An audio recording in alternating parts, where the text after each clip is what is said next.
That's expected to break spending records. Much of that money may have to be spent on pure name recognition. Good evening, I'm Liz Ortiz. And I'm Russ Bowen. Term limits mean that Democratic incumbent Governor Roy Cooper will not be running again. A new poll shows even the highest-ranking political candidates have work to do.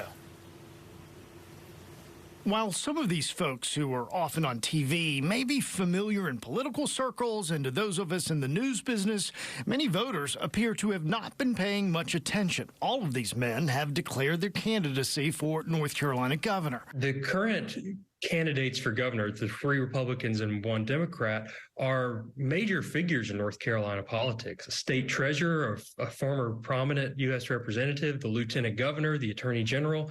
And we still found that generally about 40% of people weren't familiar with their names at all. In an Elon University poll, 37% of voters are not familiar with the Republican frontrunner, Lieutenant Governor Mark Robinson, followed by the state attorney general, Democrat Josh Stein, at 42%. The other 2 Republicans in the primary fare even worse.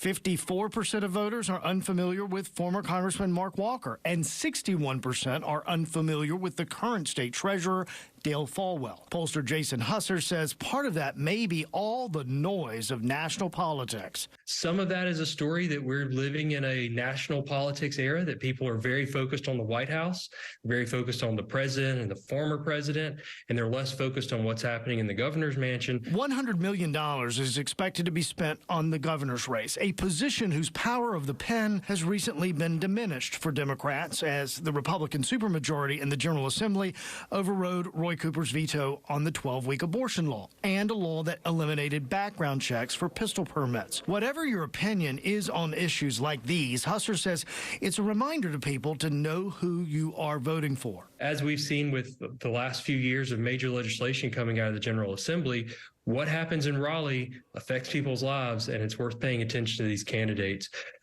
Not surprisingly, given the level of campaigning that's already been going on. And Liz, we talk about $100 million. It's going to be very expensive for these candidates. It's also going to be expensive for the PACs. You know, we know this outside money is going to come in for the presidential race. We can certainly expect it to happen, too, for the gubernatorial race as well. Yeah, we'll be watching. Yeah. All right, Russ.